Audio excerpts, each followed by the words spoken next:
the latest on the 2016 Summer Olympics in Rio de Janeiro. All times local for 40 p.m. Olympic officials say an Egyptian judo athlete has been reprimanded and sent home after refusing to shake his Israeli opponent's hand. The International Olympic Committee says Islam Al-Shahabi received a severe reprimand for his behavior following his first-round heavyweight bout loss to Sasson last Friday. When Sasson extended his hand, El-Shahabi backed away, shaking his head. The referee called the 34-year-old El-Shahabi back to the mat and obliged him to bow. He gave a quick nod and was loudly booed as he exited. The IOC says the Egyptian's conduct was contrary to the rules of fair play and against the spirit of friendship embodied in the Olympic values. The IOC says the Egyptian Olympic Committee also strongly condemned El-Shahabi's actions and has sent him home. ____4:30 p.m. Medal alert. Sunny Wevers of the Netherlands has ended Simone Biles' run that Olympic history. Wevers topped Biles in the balance beam finals Monday, posting the score of 15.466 to finish well ahead of Biles, who took bronze after she grabbed the beam to steady herself in the middle of her routine. The 19-year-old was attempting to become the first female gymnast to win 5 medals in a single Olympics. She will get a chance to add to her 3 golds on Tuesday in the floored exercise finals. Biles' teammate Laurie Hernandez captured silver with a score of 15.333. ____4:25 p.m. The mix zone at the Olympic Aquatics Stadium was showered with beer moments after the U.S. women's water polo team advanced to the semifinals with a 13-3 victory over Brazil. The beer dripped down from the ceiling while coach Adam Krikorian and the American players were talking to the press, but it looked as if everyone managed to dodge the falling beverage.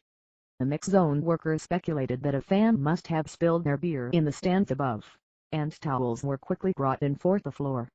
The Olympic Aquatics Stadium is a temporary facility. Krikorian jokingly moved under the damp spot on the ceiling as if hoping for more, and then got his phone out to take a picture of the scene.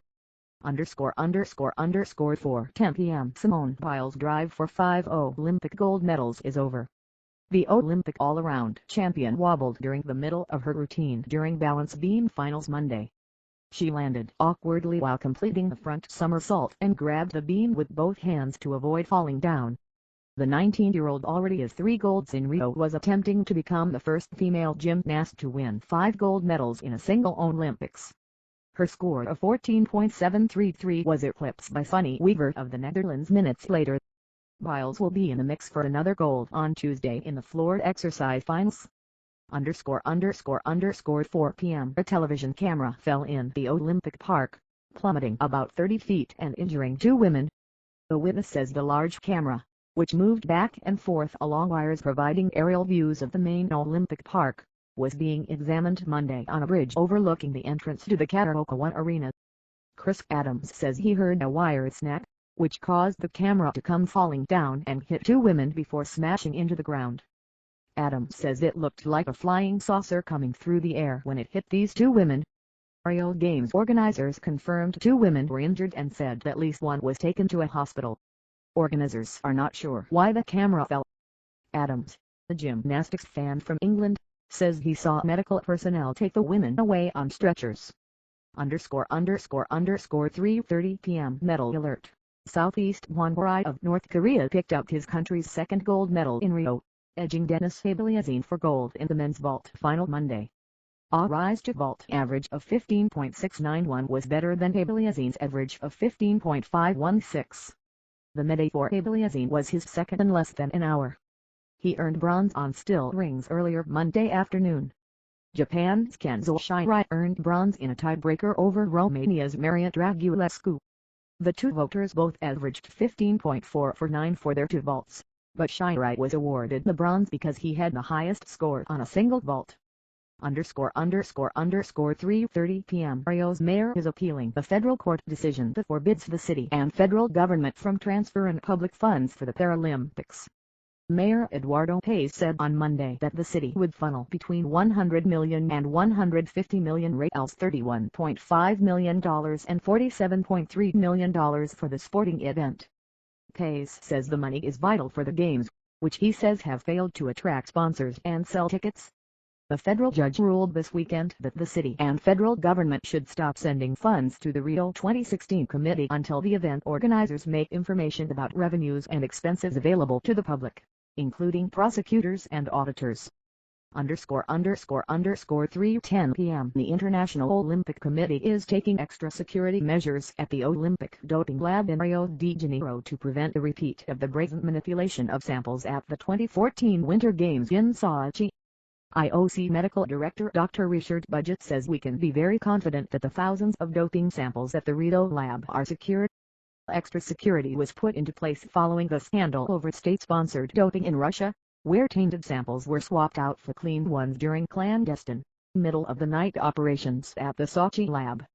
Budget says there is a huge presence of security officers at the Rio lab, as well as an extensive network of surveillance cameras throughout the facility. Budget says he will personally review footage from the cameras, including those trained on the freezers where the samples are stored. ______2:45 p.m. Medal alert. Eleftherios Petronias of Greece has won the Olympic gold medal in men's still rings. The reigning world champion put together a precise routine, finishing with a stuck dismount to post a score of 16.000. Arthur Zanetti of Brazil captured silver, delighting the home crowd inside Rio Olympic Arena. The crowd repeatedly shushed itself during Zanetti's set, then exploded when his score of 15.766 flashed. Denis Abelyazin of Russia earned bronze _____2:45 p.m. A leading Russian independent newspaper has issued a passionate appeal to lift a ban on Russian athletes competing at the Rio Paralympics. The Novaya Gazeta, known for its biting criticism of the Kremlin and its exposure of official corruption, said in Monday's letter that the ban will hit absolutely innocent athletes, their relatives and friends, and everyone who sees hope in the Paralympic movement. Russia was banned from the Games by the International Paralympic Committee last month. The Russian Paralympic Committee filed a formal appeal Monday, and the hearing at the Court of Arbitration for Sport is expected to issue its verdict next Monday. ______2:30 p.m. Russian whistleblower Yulia Stepanova says she fears for her safety since hackers infiltrated both her email account and the anti-doping system that keeps track of her whereabouts. Stepanova, the 800-meter runner who was denied a spot in the Olympics by the International Olympic Committee, says she, her husband and their young son recently moved to another undisclosed location in the United States. Stepanova unveiled details that led to the discovery of a wide-ranging doping system inside her home country. The Russian track team has been banned from the Olympics, but the IOC has allowed 278 athletes in other sports to compete. Stepanova said she would of course like to be in Rio de Janeiro, but she has heard stories about crime and lack of security in the Olympic city and thinks it would be easy for someone to hurt her if she were in Brazil right now. The World Anti-Doping Agency said last week that hackers had accessed their system.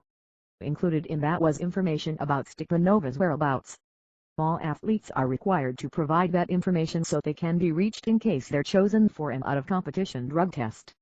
______2:20 p.m. Germany has defeated the United States 2-1 in the women's field hockey quarterfinals. Germany's Marie Meyers opened the scoring Monday with a goal midway through the first period. Lisa Altenberg knocked in the backhanded shot while their USA goalie Jackie Briggs to put Germany up 2-0 late in the first. The Americans came up empty on a penalty corner with 2 minutes left in the third period. Caitlin Falkowski's goal with 3:54 remaining gave the Americans a chance, but the Germans held on. The United States failed to medal after a strong start. The Americans beat number 2 Argentina and number 3 Australia in their first 2 matches at the Games, then beat Japan and India to take the lead in their pool. The United States led their final pool play match against Britain heading into the fourth period before losing 2-1. _____2:05 p.m. Medal alert. Charlotte Desjardins and Valid Rose have clinched a second successive gold dressage medal, setting an Olympic record in the process. To the sound of samba music, the British rider posted a score of 93.857% and beat the record she set in London 4 years ago, also on Valid Rose. Desjardins was the only rider to surpass the 90 mark on Monday. She finished ahead of Isabel Worth and Christina Bringsper, who were both part of the Germany team that won Friday. It was a 4th silver medal for Worth and a 10th overall. Worth had a score of 89.071 on We Hit Gold Old, with Brainsford posting 87.142 on Desperados. ____ 2 p.m. Japanese tire manufacturer Bridgestone has become the first commercial sponsor of the new Olympic Channel. The International Olympic Committee says Bridgestone signed a 4-year deal to become a founding partner of the digital channel, which will launch after the opening ceremony of the Rio Games on Sunday night. Terms of the deal, which lasts through 2020, were not announced. The channel, which will operate 24 hours a day, 365 days a year, is designed to promote Olympic sports and ideals between the Games. The IOC says Bridgestone will initially sponsor the channel's Against All Odds series, an 8-episode documentary that follows 8 athletes. Bridgestone has been one of the IOC's official worldwide sponsors since 2014. ____1:30 p.m. Russia is atop the standings after the duet technical routine in synchronized swimming.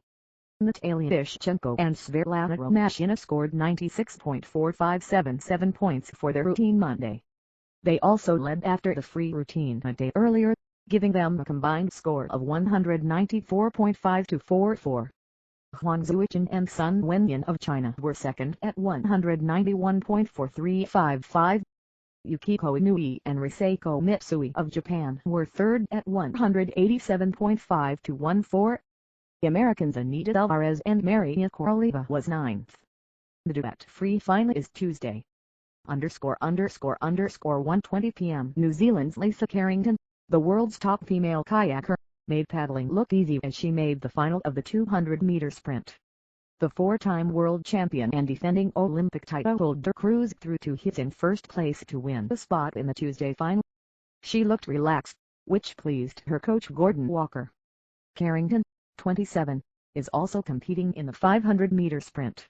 In the men's 1,000-meter canoe singles, defending Olympic champion Sebastian Brendel is through to the final along with home crowd favorite Isaquias Quiroz of Brazil and Sergei Tarnovsky of Moldova.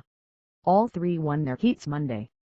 Danuta Kozak and Gabriela Sebo paddled into the final of the women's 500-meter kayak doubles, while Australia's Murray Stewart is set to race for medals in the men's 1,000-meter kayak singles after clocking the fastest time in the semifinals. ____1:20 p.m. Through the first half of the Olympics, women have seen more screen time on NBC in the evening, particularly in beach volleyball. A study issued Monday found women athletes were featured in 58.5% of the competition's show on NBC's primetime. That's the highest percentage since 3 college professors began keeping track in 1994. London 2012 was the first Olympics competition where the U.S. broadcaster showed women more often than men. Much of the advantage was because of a disparity in beach volleyball coverage, where most women wear bikinis. Through Saturday, NBC showed 2 hours, 45 minutes of women's beach volleyball, and 35 seconds of men. There's been criticism of the media, including NBC, for commentary perceived as sexist during the Olympics. The most cited case was NBC crediting the husband of a Hungarian gold medal swimmer for his wife's success.